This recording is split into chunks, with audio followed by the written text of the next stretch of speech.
The final sign before the rapture. Do you have any idea where your life is going? What is the end of this world? Did you know that prophecy accounts for almost a quarter of the whole Bible, and that roughly 90% of prophecy is for the end time, the time immediately preceding our own? The final signs of rapture prophecy are happening right now. What are they? Do you have any idea what the biggest news story of our time will be? During most of your lifetime, what do you think will be the single most significant event that will affect the entire planet? The return of Jesus Christ will be the defining moment of our time. Do not misunderstand.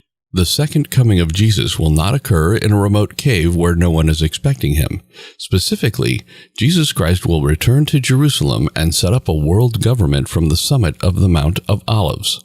A heavenly global administration is in the works. This will come as quite a surprise to everyone on earth. Both the Old and New Testaments of the Bible make explicit reference to this happening.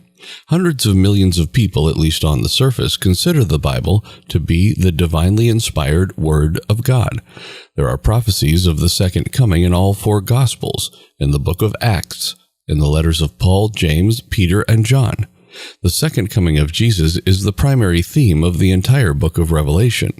Before the second coming, there are signs that will indicate the rapture is happening. Some of these signs have already come true.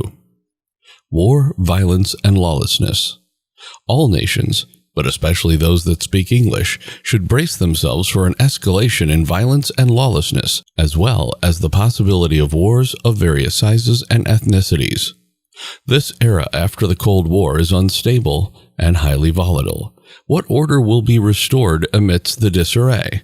Former UN Under-Secretary General Brian Urquhart writes that in the age of humanitarian intervention, the human catastrophes of failed governments and civil wars will continue to come before the Security Council. To be sure, the New World Order has only yielded a fragile, eroding calm. Things are going to become worse before they get better. Jesus foretold the world's condition right before his second coming to his disciples in the Gospel of Matthew. In addition, you should anticipate hearing reports of conflict. Keep calm. All things are happening for a reason, but the end is still to come. There will be a global uprising with each nation turning against each other. Matthew 24:6 and 7. Drought and famine. On a scale never seen before, the world will be plagued by drought and starvation as a result of inadequate precipitation and food supplies. A great deal of worsening is inevitable.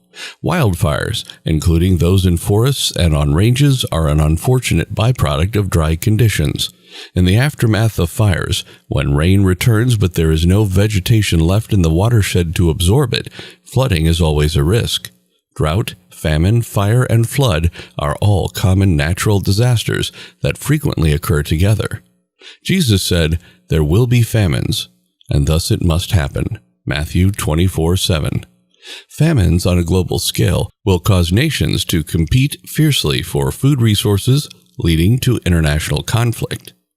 Revelation predicts and confirms this impending famine. When the third seal was opened, just before Christ's return, I overheard the third living being, an angel, say, "Come." Plus I noticed a black horse whose rider was holding a set of scales, and one of the four living things said, $20 for a loaf of bread, or 3 pounds of barley flour, but no olive oil or wine. Revelation 6:5 and 6, the Living Bible. Natural disasters such as earthquakes and floods. We are drawing closer to the end of the age, and God has warned that earthquakes and other natural disasters will increase. More and more earthquakes, even in places where they are not usually expected, are on the horizon. The Federal Emergency Management Agency issued a report in September of 2000 warning that cities across the United States are at risk of heavy damage from earthquakes, yet are not doing enough to protect or prepare for such harm. John Nance, an expert on earthquakes, provided context for the situation.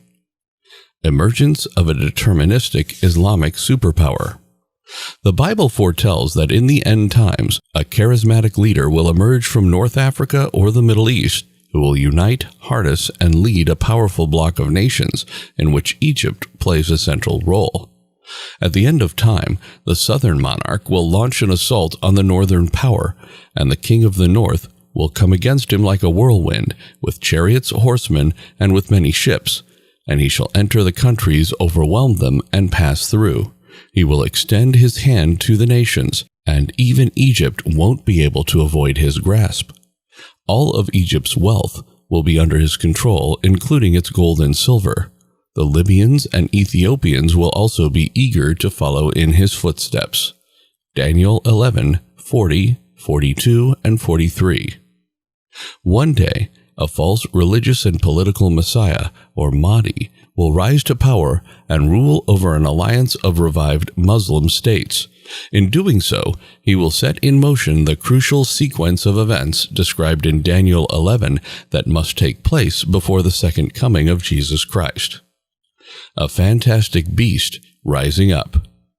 Hold your breath and keep an eye on Europe. In Revelation 13, a once mighty empire is reborn.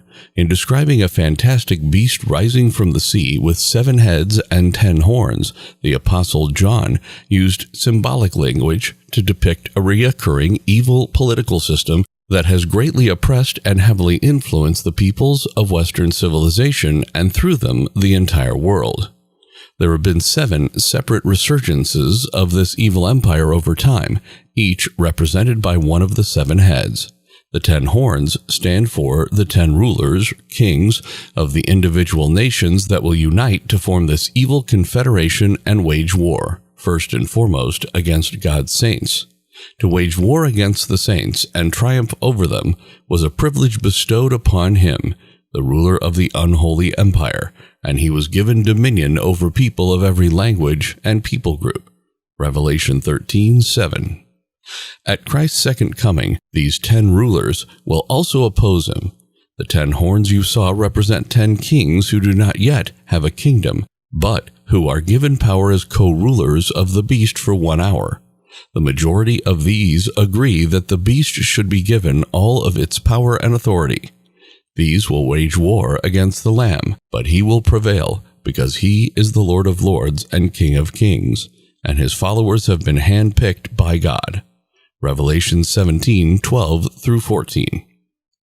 The Great Tribulation, the fall of the English-speaking nation. It's important to keep an eye out for the deadline and eventual conquest of the English-speaking nations by their enemies before the glorious second coming of Jesus Christ to establish his kingdom. It's called the Great Tribulation in the Bible. The same prophecy is found in Matthew's parallel account. For then there will be great tribulation, such as has not been since the beginning of the world until this time, nor ever shall be. And unless those days were cut short, there would be no one alive to be saved, but for the elect's sake, for the sake of God's people, those days will be cut short. Matthew 24:21 and 22. When humans first appeared on Earth, it was impossible to wipe them out completely. While a devastating war might have occurred in Europe or the Middle East, millions of people in other parts of the world would have been spared. However, Jesus foretold an unprecedented era in human development. When destruction is within reach via thermonuclear weapons, no country can feel safe. The technology to destroy all human life on Earth did not exist until the 1950s. Over the past 50 years, we have greatly increased our capacity to guarantee our annihilation. According to today's scientific consensus, humanity can wipe itself off the face of the earth at least 20 times. There is no denying rapture. The events that Jesus foretold to his followers would take place in the end and are retold in each of the 6 seals that have been opened. First, false prophets appear as the seals are broken, followed by wars, then famine, then plagues, and finally the Great Tribulation, including the martyrdom of the saints. Heavenly omens are the subject of the 6th seal. Signs in the heavens occur after the Great Tribulation, as we saw in Matthew 24, but Joel 2 shows us that they occur before the great and terrible day of the Lord. This ends our video. What do you think about these signs? Are they happening? Tell us in the comments, and subscribe to the channel to be aware of what is happening.